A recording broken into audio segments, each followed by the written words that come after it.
জানাবো এখনকার বিশেষ বিশেষ সংবাদ আর প্রতিদিনের বাছাই করা খবরগুলো পেতে চ্যানেলটি সাবস্ক্রাইব করুন। শুরুতেই হেডলাইন্স।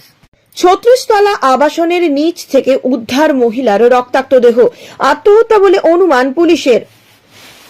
৫২ লক্ষ টাকার সোনা সহ বনগাঁ পেট্রোপোল সীমান্তে গ্রেপ্তার তামিলনাড়ুর বাসিন্দা। সন্দেশখালীর পাল্টা চোপড়া শিশু মৃত্যুর ঘটনায় বিএসএফ এর শাস্তির দাবি মমতার। কৌশল বদলেও যাওয়া হলো না সন্দেশখালী, রাস্তায় অবস্থান বিক্ষোভ শুভেন্দু সহ ৩ বিজেপি বিধায়কের। মুখ্যমন্ত্রী মমতা বন্দ্যোপাধ্যায় সন্দেশখালী যাচ্ছেন না কেন, প্রশ্ন দিলীপের। সুকান্তর উপর হামলা, রাজীব কুমারকে তলব লোকসভার প্রিভিলেজ কমিটির। ২১শে ফেব্রুয়ারি নয়, মার্চে দেওয়া হবে ১০০ দিনের কাজের টাকা, বিধানসভায় ঘোষণা মমতার। ৩৬ তলা বিল্ডিং এর নিচ থেকে উদ্ধার মহিলার রক্তাক্ত দেহ, তদন্তে নেমে পুলিশের প্রাথমিক অনুমান ৩৬ তলা আবাসনের ওপর থেকেই পড়ে মৃত্যু হয়েছে ওই মহিলার। পুলিশ সূত্রে খবর, মৃতার নাম সুমনা পাল, বয়স ৫০ বছর। যে ৩৬ তলা আবাসনের নিচ থেকে তার দেহ উদ্ধার হয়েছে সেখানেই তিনি থাকতেন বলে জানাও গিয়েছে। বৃহস্পতিবার দুপুরে ঘটনাটি ঘটেছে আনন্দপুর থানা এলাকার হাউজিং কমপ্লেক্সে। এই বিষয়ে কলকাতা পুলিশের ডিসি ইটিভি ভারতকে বলেন, ৩৬ তলা আবাসনের নিচ থেকে আমরা দেহটি উদ্ধার করেছি। এলাকার বাসিন্দারা প্রথমে দেহটি সেখানে পড়ে থাকতে দেখে আমাদের খবর দেন। সিএনএমসি হাসপাতালে নিয়ে যাওয়া হলে অবশ্যই শেষ রক্ষা হয়নি। যদিও দেহটি প্রাথমিকভাবে দেখে গোয়েন্দাদের প্রাথমিক অনুমান এটি আত্মহত্যার ঘটনা, কারণ ওপর থেকে কাউকে ধাক্কা মেরে রাস্তায় ফেলে দেওয়া হলে যেভাবে সেটি পড়ে, এক্ষেত্রে তা হয়নি। জানা গিয়েছে ওই মৃত মহিলার স্বামীর নাম রুদ্রপ্রসাদ বিশ্বাস। কি কারণে এই ঘটনা ঘটলো তার তদন্ত শুরু করেছে পুলিশ। ইতিমধ্যে স্থানীয় আনন্দপুর থানার একটি অস্বাভাবিক মৃত্যুর মামলা রুজু করেছে পুলিশ। দক্ষিণবঙ্গ সীমান্তের আইসিপি পেট্রোপোলে এক চোরাচালানকারীকে গ্রেপ্তার করল সীমান্তরক্ষী বাহিনীর জওয়ানরা।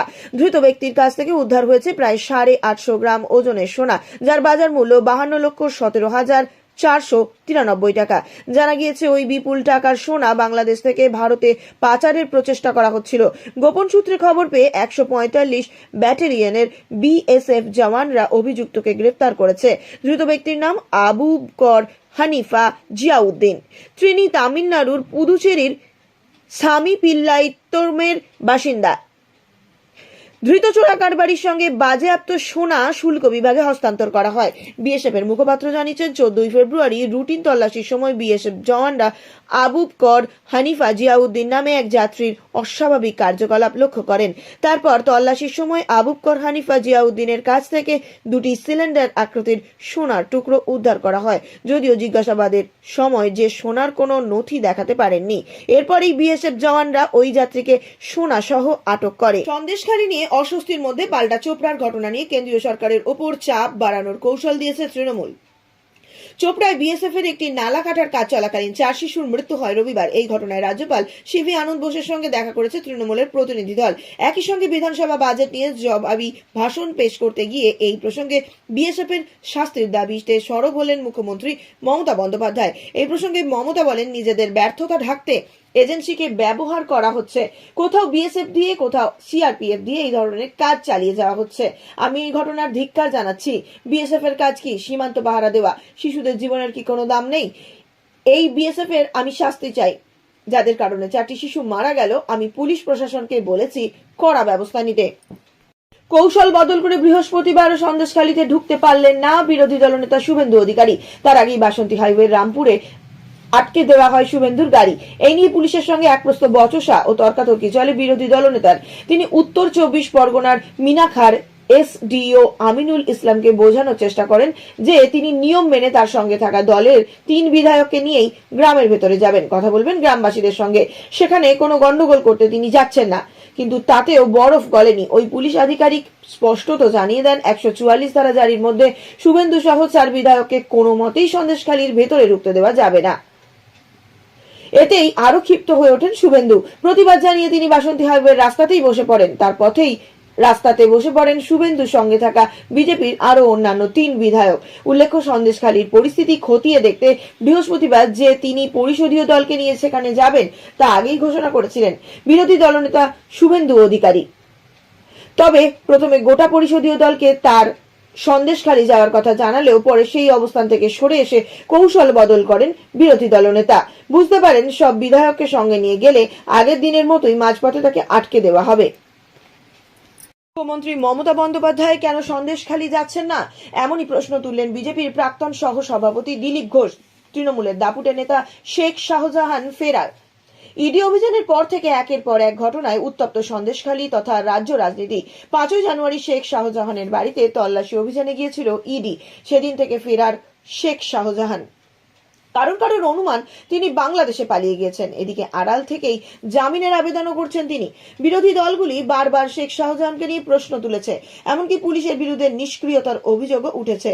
এই পরিস্থিতিতে তৃণমূলকে কটাক্ষ করে বিজেপির সাংসদ দিলীপ ঘোষ বলেন, দিন কয়েক আগে প্রশ্ন উঠেছিল প্রধানমন্ত্রী নরেন্দ্র মোদী কেন মণিপুরে যাচ্ছেন না। এদিকে মণিপুরের চেয়ে ভয়ঙ্কর ঘটনা ঘটেছে সন্দেশখালীতে, কিন্তু মুখ্যমন্ত্রী ওখানেও যাচ্ছেন না। তৃণমূলের কোনো মন্ত্রী বা কোনো নেতাই সন্দেশখালী গিয়ে সেখানকার মানুষদের সান্ত্বনা দিচ্ছেন না। কি লুকোতে চাইছেন তৃণমূল সরকার? স্বাভাবিকভাবেই প্রশ্ন উঠেছে। শাহজাহানের মতন লোকেদের নেপথ্য থেকে সমর্থন করেন মুখ্যমন্ত্রী। তাকে মমতা বন্দ্যোপাধ্যায় বাঁচিয়ে রেখেছেন। এই জন্যই পুলিশ গ্রেপ্তার হচ্ছে না। তার জন্য বিক্ষোভ এত বাড়ছে। বৃহস্পতিবার বাজেট ভাষণের ফের একবার মুখ্যমন্ত্রীর কথায় উঠে এলো 100 দিনের কাজের প্রসঙ্গ।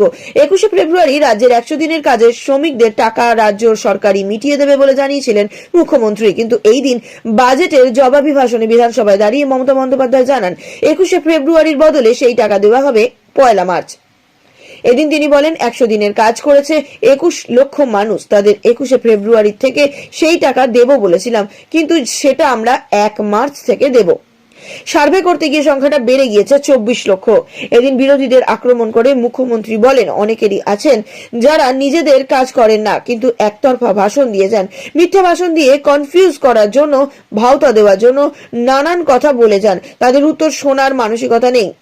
একজন অর্থনীতিবিদ এসেছেন, তিনি বললেন রাজ্যে নাকি কোথাও কোনো দিশা নেই। তাহলে চলছে কি করে রাজ্য? একই সঙ্গে এই দিন মুখ্যমন্ত্রীও বলেন, 21 লক্ষ শ্রমিকের মাইনের হিসাব দেওয়া হয়েছে। একটা টোকেন মানির কথা বলা হয়েছে কর্মশ্রীর জন্য। পথশ্রীর টাকা রাজ্যের টাকা। মিথ্যে বলে যাচ্ছে শুধু। জঙ্গলমহল নিয়ে নাকি কিছুই বলার নেই। সারা বাংলা নিয়ে বলার আছে বাজেটে। 23টা জেলার প্রত্যেকটা স্কিম রয়েছে। চা সুন্দরীদের নাকি উচ্ছেদ করে হচ্ছে, ওদের উদ্বাস্তু করা হচ্ছে, 1000 করে দেওয়া হচ্ছে মাত্র। জমি আর 1,20,000 টাকা করে তাদের দেওয়া হচ্ছে। বিজেপি কিছু করতে পেরেছে? ভোট এলেই চা বাগান অধিগ্রহণ করবে, এটুকু বলা হয়।